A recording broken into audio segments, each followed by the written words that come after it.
I'm going to speak about interstitial lung disease and scleroderma. Sometimes we use the term systemic sclerosis. Sometimes we use the term scleroderma. I'm usually not the biggest PowerPoint kind of guy in this event, and I'm debating if I'm going to go past this slide. I think I will. I'll think about that as I present this. I want, in the next 25 to 30 minutes, to be able to have these 8 questions answered. I want you all to be able to answer these questions so that when you leave here today, maybe you have a better handle on this topic, okay? And I will move to slides. Okay, I'll do it. But what I want to do, it'll be out of order, but I want these 8 questions answered. So when I'm done, and when we're done interacting, I'm going to come back to this slide. So you'll have to remind me to do that because I didn't put it in the right order from that standpoint. So at the end of this talk, we're going to come back to these questions. So the first is, and I didn't say this one here, but what the heck does a skin disease have to do with the lungs? Right? We got to be clear on what lung disease has to do with a disease that we call skin thickening, scleroderma. We got to be real clear on what is interstitial lung disease. We try our best in medicine to confuse patients, and so we use a lot of different terminology that's really good at confusing both healthcare providers and patients. And so what is interstitial lung disease, and is it the same as pulmonary fibrosis? Why do scleroderma patients and caregivers, right? Why do we all need to know about interstitial lung disease? Who gets this lung manifestation? Who gets interstitial lung disease? What are the symptoms? How is it evaluated? Okay, so that's part B of question 6. How do we know whether a patient has interstitial lung disease? What are the treatment options? And are there ongoing research studies or treatment trials? So I have till 4:30, right? That's what I had on the agenda. One more shout out that I forgot, Mallory Crow Adams. Mallory, you stand up. Mallory works with both Todd Bull and me. She's our clinical research coordinator involved in clinical research studies for PAH and interstitial lung disease, so she'll get a shout out as we move forward. So those are the questions I have. Everybody here has heard of interstitial lung disease? Pulmonary fibrosis? Everybody's equally confused by these terms. Good, great. Okay, awesome. Okay, so what is interstitial lung disease, and is it the same as pulmonary fibrosis? So these are 4 different patients, 4 different CT scans. These are tough to get oriented to, so let me tell you what you're looking at. Todd did a great job of explaining how the lungs work. This is the heart. We're going to ignore that because Todd talked about that. This is the spine back here. This is the chest wall. So we are looking at a patient. This is a slice, a CAT scan, right? You all have had CAT scans probably. You're laying flat on a bed. You're in a donut shape. And then we take a picture, and you all are now standing on these patients' feet. That's what you're doing. Their head is through the screen. Okay? That's what I said, like when I was in third-year medical student. Exactly. So this is the top of the patient. This is the bottom of the patient. This is their right side. That's their left side. And now we take a slice. This picture is about middle of their chest. So this would be breast tissue up here. White is bone. Gray is kind of soft tissue. And so the heart is here. The esophagus and the aorta are back here. This is the spine. That's the chest wall. This is the outline of the right lung with a variety of arteries, blood vessels, airways that Todd taught you all about. And this is the left lung. Normal lung looks like just about all of this. This is all good, healthy-looking lung. Right down here, you see how it's a little bit more hazy, a little bit more gray at the base or the back of the lungs? You all see that? Right back here. That is the tissue of the lungs that we call the interstitium, the tissue of the lungs that looks abnormal. And it's either inflamed or scarred. The scarring we can call fibrosis, but the tissue is abnormal. That is what we mean when we say there is interstitial lung disease. The tissue of the lungs, the interstitium, not the airways, not the lining, not the blood vessels, the actual lung tissue is abnormal. That's interstitial lung disease. Everybody see that? Most of this patient's lungs are normal, just right back here. Another patient, can you see now that there is more of that abnormality here? You all see that? So this is, again, the heart, some of the arteries coming out, the aorta, the spine, chest wall, some ribs. We're looking here at the left lung, the right lung, airways, blood vessels, but we're looking at this little junk. And scleroderma patients get it in the periphery of their lungs and at the lower lung portions. That's interstitial lung disease, and it is the same in our terminology as pulmonary fibrosis as we talk to patients. The biopsy may show more scarring, a biopsy may show more inflammation, a CT may suggest more scarring, a CT may suggest more inflammation. Strictly speaking, when we say pulmonary fibrosis, we mean more scarring. But I will tell you that a lot of times in our just regular communication to patients and amongst our own colleagues, we will use them very much interchangeably. Okay? The tissue of the lungs is either inflamed or scarred. So this patient has more interstitial lung disease. This is now at the lowest portion of the lungs, and that's actually the liver. So we're kind of approaching the diaphragm here. Here's the lower part of the heart. Here is the esophagus, which has some fluid filled. This is very characteristic of scleroderma, where the esophagus is abnormal and dilated. And as you can see here, almost all of this patient's lung architecture is abnormal. Okay? This is a more severe form. It's more advanced. It's more extensive.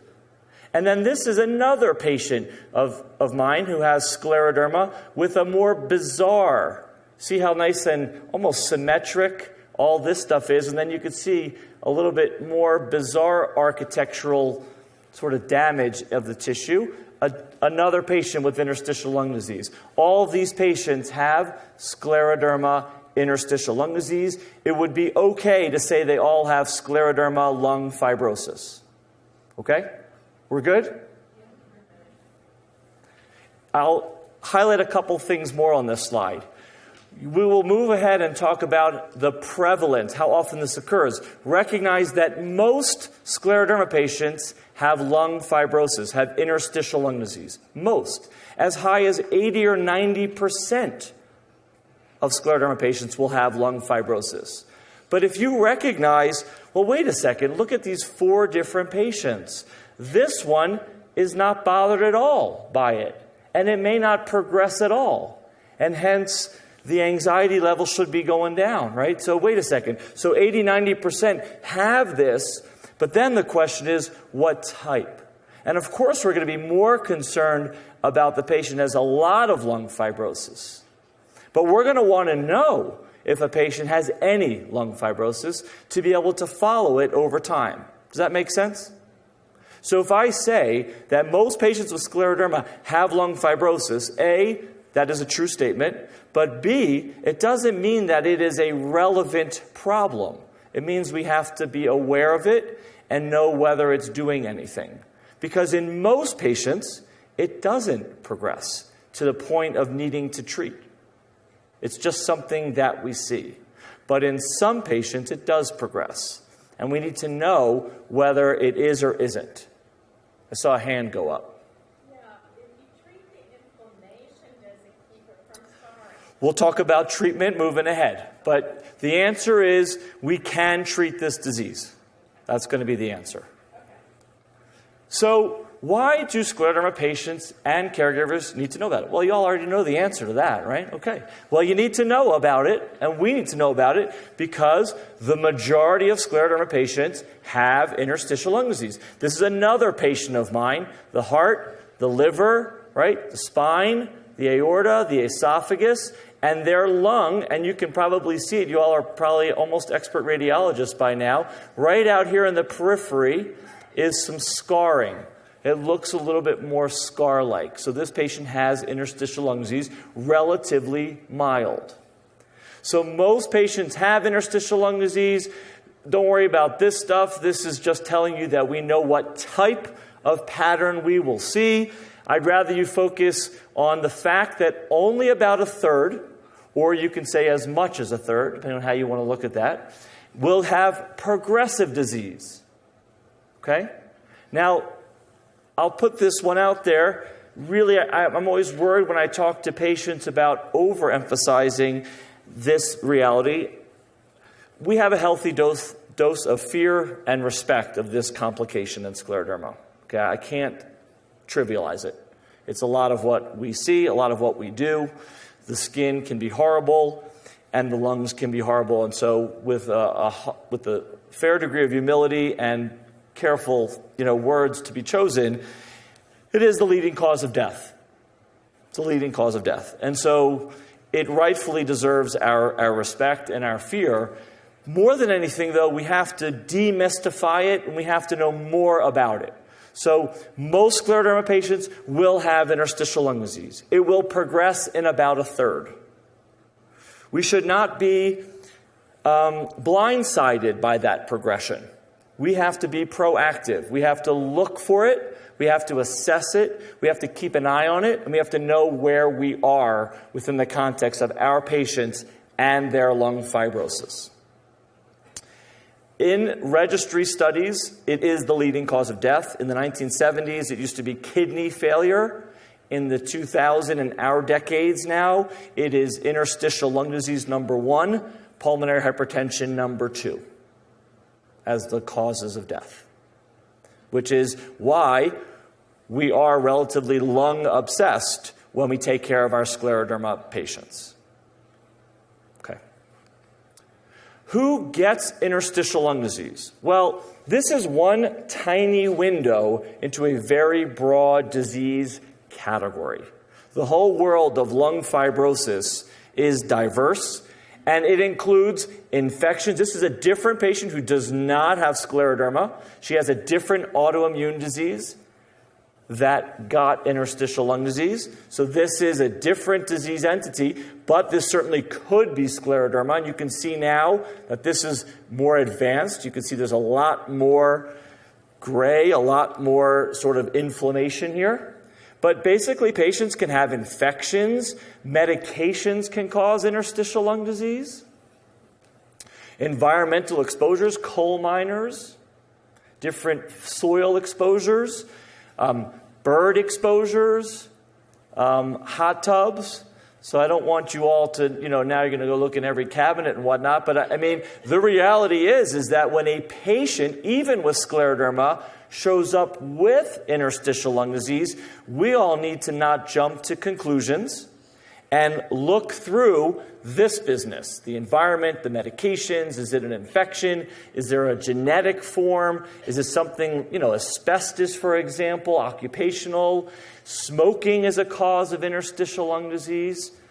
And then, yes, systemic sclerosis is a cause of interstitial lung disease, much like rheumatoid arthritis is, much like myositis, muscle inflammation is, even lupus, even Sjogren's. So a lot of our autoimmune diseases can end up with interstitial lung disease. And then if we do all of this business and they don't have any cause, which would exclude everybody in this room because you all have scleroderma, right? So the patients who have scleroderma and interstitial lung disease can never be called idiopathic, which means either that the doctors are idiots, that's the first part, or that we just don't have a cause. Okay? But by virtue of having scleroderma, which is a known cause of interstitial lung disease, you can't have interstitial lung disease of no known cause. And that's sometimes an area of confusion.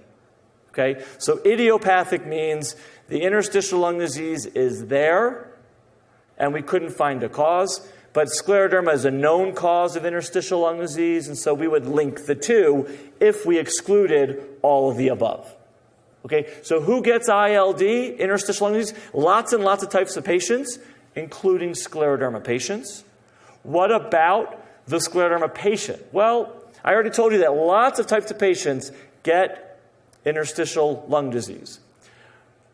Who of scleroderma? Well, most patients with scleroderma, I've said that a few times, will get interstitial lung disease. So when we meet a patient with scleroderma, we will get a high-resolution CT scan, not a chest X-ray.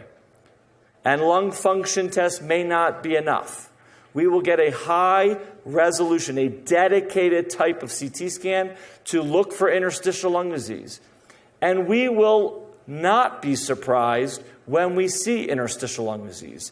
In fact, we'll be surprised when we don't see interstitial lung disease. Why? Because most patients with scleroderma have interstitial lung disease. We want to know how much.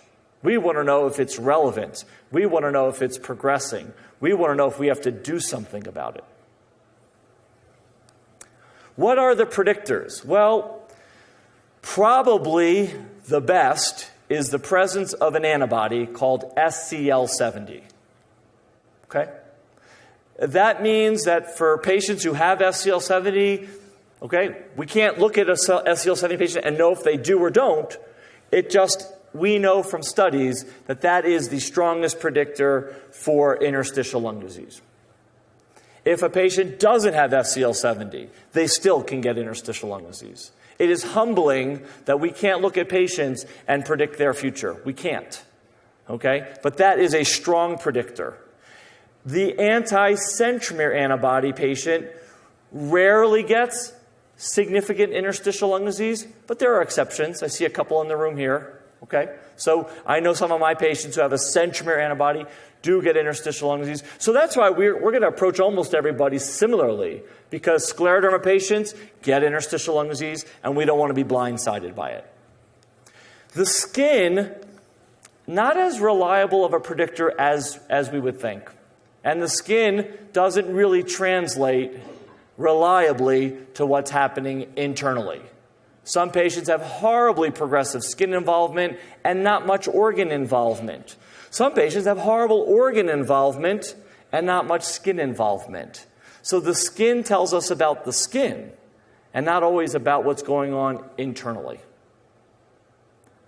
I've talked for too long already. What questions do y'all have? Yeah. Kind of a difficult question. I'm an abnormal scleroderma patient in that I have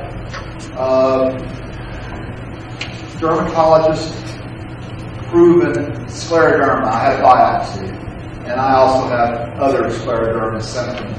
My daughter has Ehlers-Danlos syndrome. I'm wondering if you know of a connection between the two, and I'm also wondering why someone like me who has CNA scleroderma who doesn't have SCL-70 or syndromes or anything like that.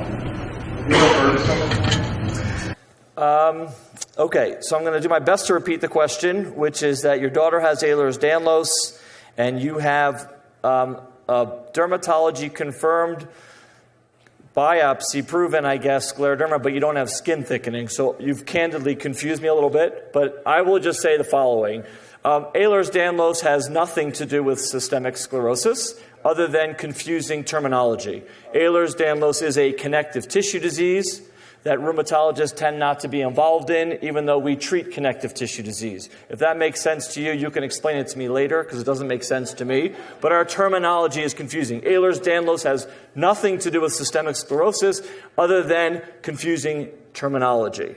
It is not a systemic autoimmune disease. It is a disorder of collagen and connective tissue disease.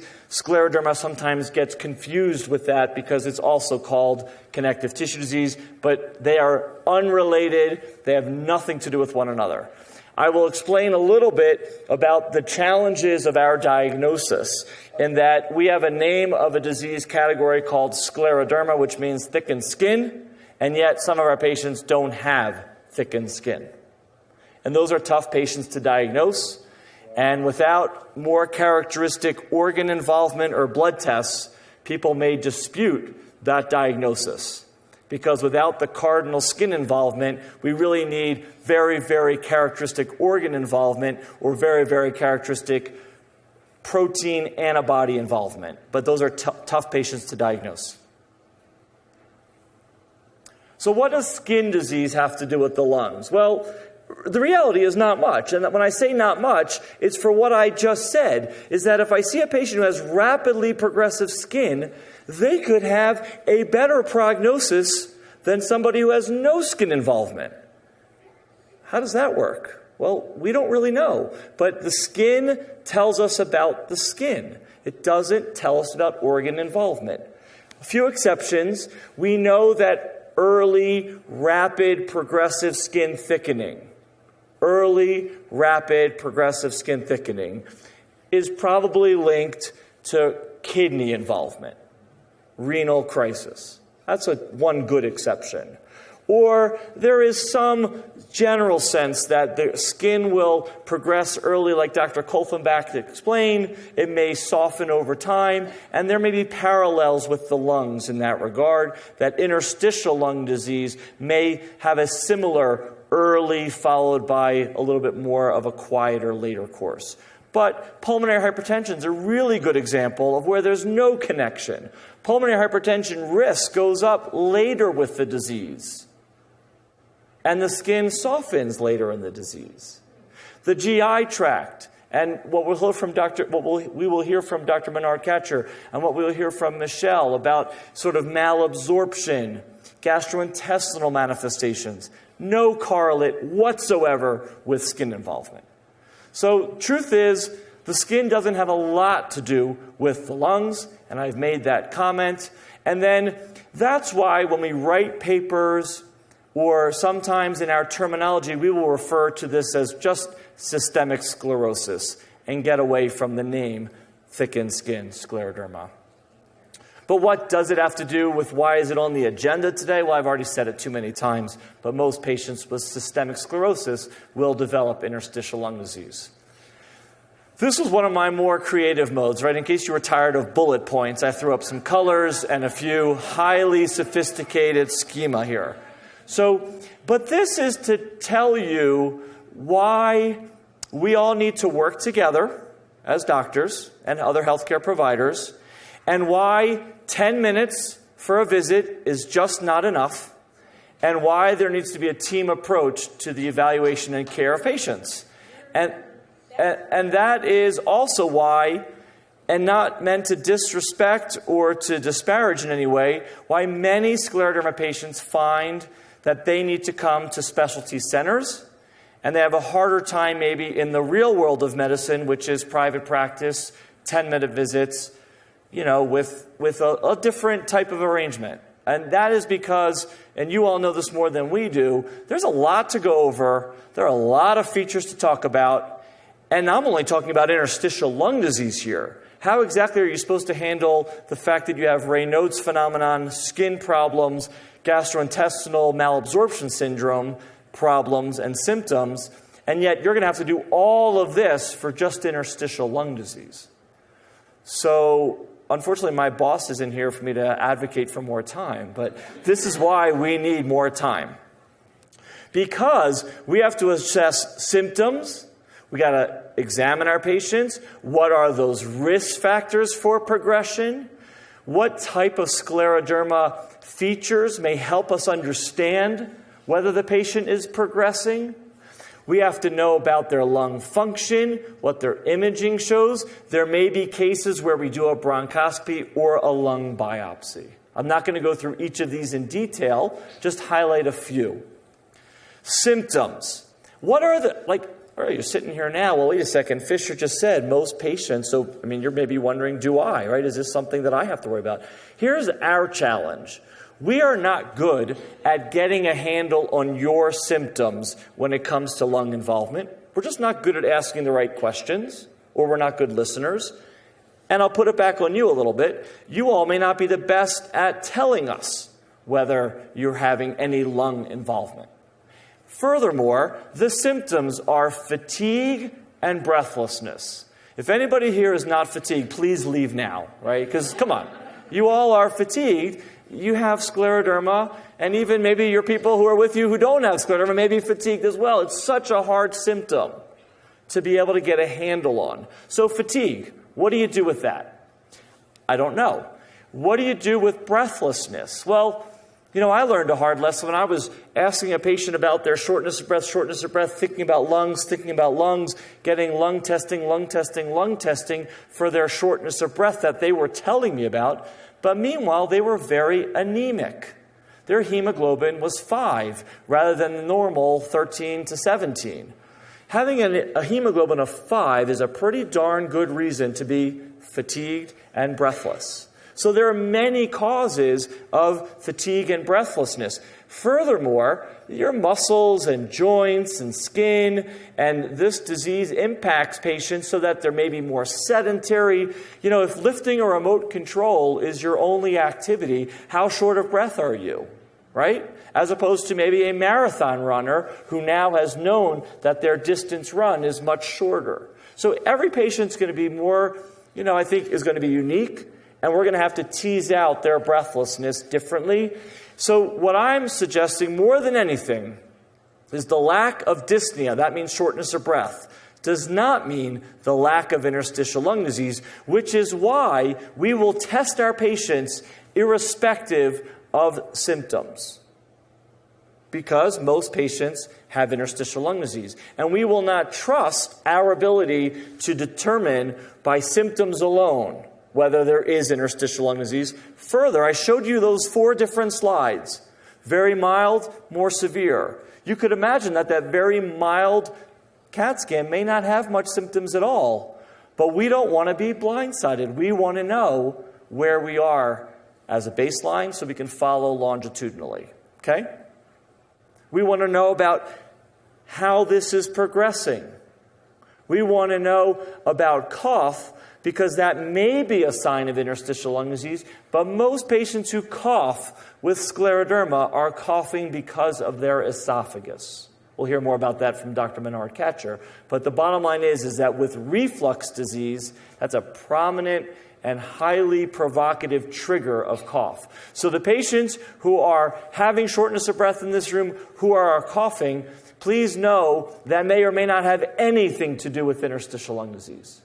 And those who are not coughing and are not reporting shortness of breath may have interstitial lung disease. So you can see why we need to test.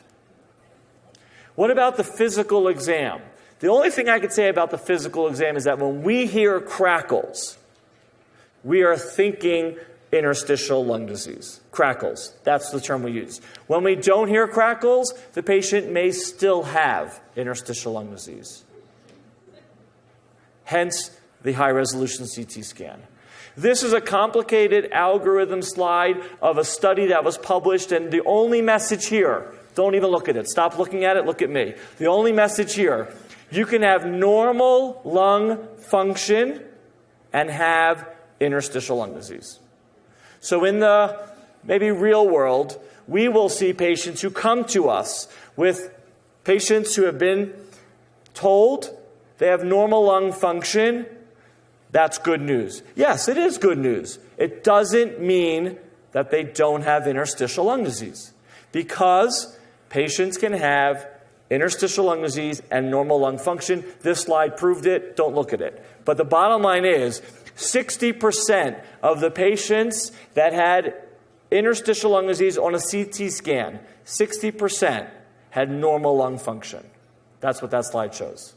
So, if you have normal lung function, that is good news. Don't misunderstand me. It's good news to have normal lung function, but it doesn't mean the patient doesn't have interstitial lung disease.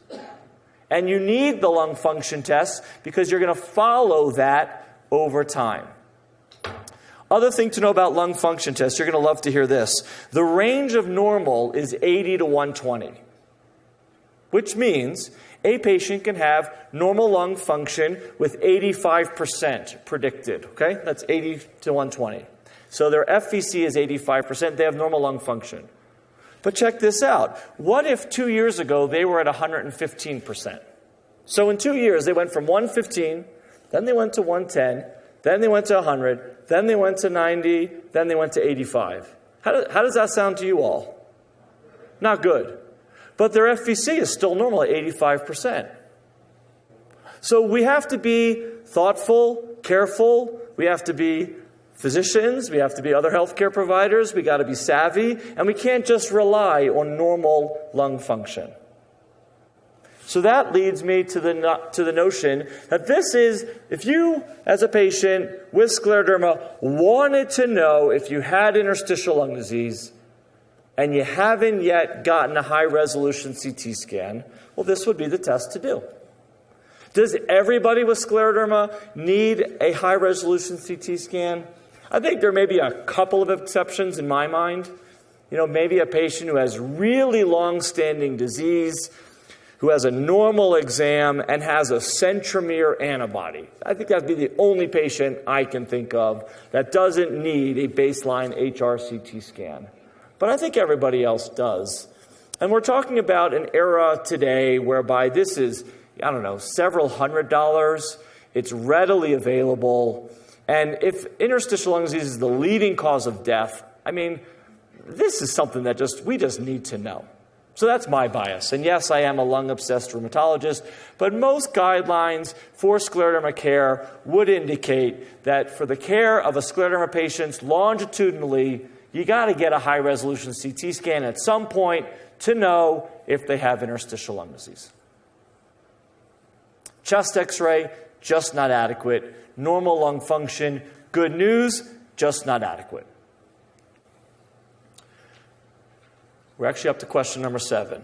All right, what are the treatment options? Well, I'm going to highlight this. Most patients with interstitial lung disease due to their scleroderma do not need treatment. Wow. Why not? Well, what if it's not progressing? What if it's mild, hanging out at the bases, not getting worse? I got toxic drugs to offer. But what am I treating? Myself? So we don't treat people who are not progressing. We don't treat people who are not impaired. We don't ignore it. That would be the mistake. We watch. We follow. If we see signs of progression, we treat. Can you prevent by treating? You might sleep better, but you're not preventing. We don't have any data to back that statement up. So we don't prevent. We're not good at preventing. We can't prevent renal crisis. We can't prevent pulmonary hypertension. We can't prevent further skin thickening. We just don't have that ability. If we think that we're doing it, please know we're just pretending and we're making it up. You might sleep better. We might sleep better. We do it. I'm guilty of it. I'm worried they may progress. I want to treat them. Maybe I'm just treating myself. And that may be true. So we have to be careful. We don't treat unless we have a good indication to treat.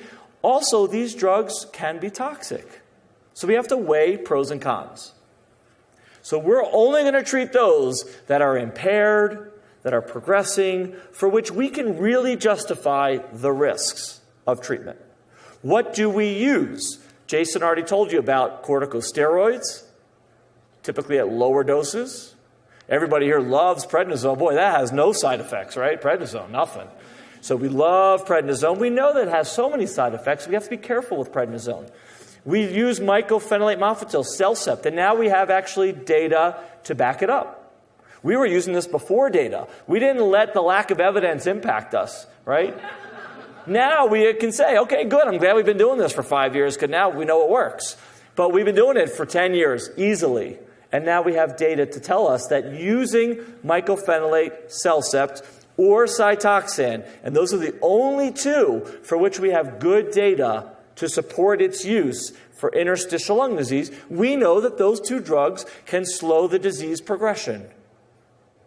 Side effects, toxicities? Yes. Which one's more toxic? Cyclophosphamide, Cytoxan. So what are we doing? We're using Cellcept first. Why? Because they're equally effective and one's more toxic. It's not that complicated, actually. And maybe there are some other things, but those other things are not evidence-based. No evidence basis to use azathioprine, no evidence basis to use rituximab, no evidence basis to use anything else for interstitial lung disease and scleroderma, just mycophenolate, just cyclophosphamide. Do we try other stuff? Yes. Why? Because sometimes those two options don't work.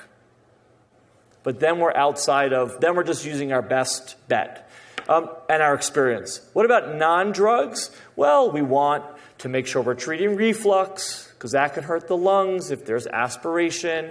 Cindy getting up means, Fischer, you're talking too long. So sorry, Cindy, give a couple more minutes and then I'll get off the stage. What else do? We exercise our patients. Pulmonary rehab. Okay, staying fit. Wear oxygen. Get immunizations. Get the right vaccines. Prevent, bone density loss when patients who are on steroids. There are a lot of things we're going to want to do.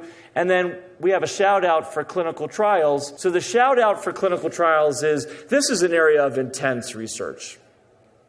And we're lucky now that we have pharmaceutical trials to offer our patients. And there are a number of people in the audience who are actually participating or going to participate in this. And Mallory, if you could stand up one more time, everybody can turn around who's interested. That's Mallory. And so if you have questions about participating in a scleroderma interstitial lung disease trial, speak to me or Mallory. And her email is up here. And how smart of it was not, I don't have my email up there, Mallory. How about that? I was going to put your work phone, but I was like, no, I'll just give your email address. It's kind of nice. Okay, so right now we are enrolling for this trial. This is called the Census trial. You can go on clinicaltrials.gov and find it. You have it, I think, in your handout now. And this is nintedanib, which Jason referred to, which is a proven therapy for idiopathic.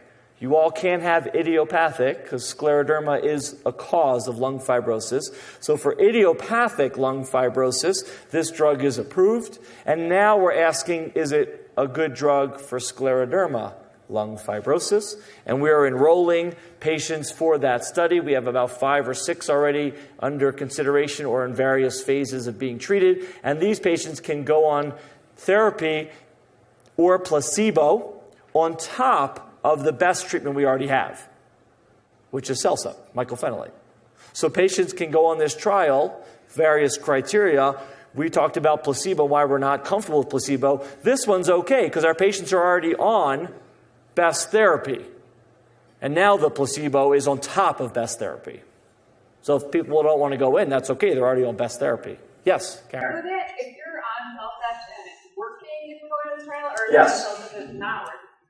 Either one, up to typically the provider and, of course, the patient's interest. But yeah, the reality is patients could be stable, doing well on CellCept, and still be considered for this trial. And I would say anybody who's interested, again, Mallory and me, ask us questions about the specifics about it. And then we'll have another one, which is the other antifibrotic called pirfenidone. We'll have that one available here in mid-July. Jason talked about bone marrow transplant, sometimes called stem cell transplant. That's another therapy that can be effective for scleroderma lung fibrosis. Far more complicated therapy, pretty significant mortality risk up front. A few people, at least I know one in the audience, who's gotten a stem cell. Amy is our stem cell transplant expert already. And I put her on the spot because she's put herself out there on the spot, so I feel comfortable knowing that you're okay taking questions. And so if you have questions about maybe that specific, you could talk to Amy at one of the breaks. I'm going to finish. I'm going to go back to my original 8 slides. Okay, we skipped all this stuff. No reason for it. Okay, so I'm going to go back to my first 8 and make sure we got these answered. So what does a skin disease have to do with the lungs? How do you all feel about that? Nothing. And why do you all need to know about it, though? Why do we have to know about this? Good. What is interstitial lung disease? Somebody? Same as pulmonary fibrosis. I heard inflammation. What else? Scarring. What part of the lung does it involve? Yeah. Airways, tissue, right? Tissue. Right. So, okay, good. We talked about question 3. Who gets interstitial lung disease? Lots of people? Y'all are doing great. How about the symptoms? How helpful are those? Not so helpful. Okay. How do we evaluate it? What's the best test? Good. Good. How are we going to know if a patient has interstitial lung disease? You guys are good. Better than the first-year medical students. And what about treatment options? Do we have a couple of options? Okay. Okay. Don't forget about the other stuff because I didn't have enough attention to that. The oxygen use, Okay, rehab use. And do we have research studies now moving forward? We do. Okay, you guys are great. Thank you very much.